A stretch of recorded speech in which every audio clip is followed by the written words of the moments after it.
Good morning, church. Welcome to Thursday.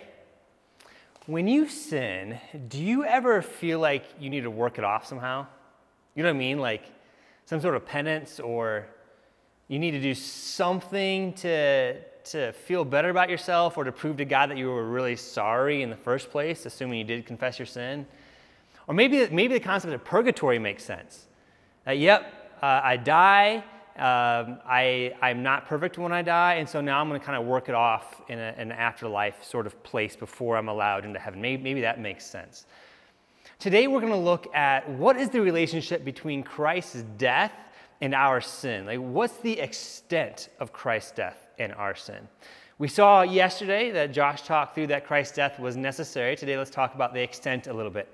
Here is the question, question 25. Does Christ's death mean all our sins can be forgiven? Here's the answer. Yes. Because Christ's death on the cross fully paid the penalty of our sin, God graciously imputes Christ's righteousness to us as if it were our own, and will remember our sins no more. How glorious is that? And it's a mystery a bit that God credits to us Christ's righteousness. He imputes it. He gives it to us as if it's our very own, due to our relationship with Jesus. As I was thinking about this, a little story came to mind that when I go back home, I grew up in Iowa. When I go back to Iowa and I visit my parents' church with my parents, there's people there that I don't know. I've never met them before. But because my parents have a relationship with them, when they first meet me, they greet me, they welcome me, they treat me with favor because of my parents' relationship with them, because they're friends with my parents. And so because of that relationship, I now receive this favor from people I've never met before in my entire life. Now think about what God does for us because of our relationship with Jesus, giving us Jesus' righteousness to us. But it's so much more than that example of me going back to my parents' church, because unlike the people that I meet there that I've never met before in my life, God still fully knows us. And then he volitionally chooses to give us Christ's righteousness as our own, which covers all of our sin. It's absolutely mind-boggling, if you ask me. Do you believe that this actually happens, that this is a true truth? I mean, to believe otherwise actually belittles what Christ did for us on our behalf on the cross, doesn't it?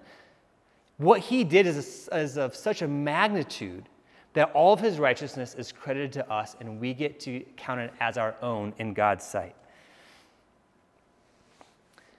You, my friend, and me, if we're in Jesus, we're not viewed by God as dirty. We're not viewed as imperfectly righteous. We're not viewed as just these sinful beings. And the reason for that is because of what Christ did on our behalf, that his death covers all of our sin, and his righteousness is now imputed to us. It's a glorious truth. Allow that to spur us on a gratitude for what God did.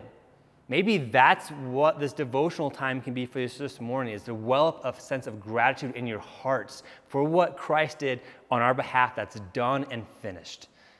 This is how Paul puts it. This is in 2 Corinthians chapter 5, verse 21.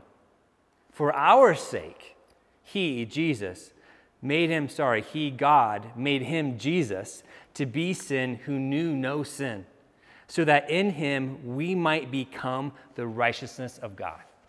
What a beautiful truth. So, again, the question number 25. Does Christ's death mean all our sins can be forgiven? Here's the answer. Yes. Because Christ's death on the cross fully paid the penalty for our sin, God graciously imputes Christ's righteousness to us as if it were our own, and will remember our sins no more. Hope you have a great day.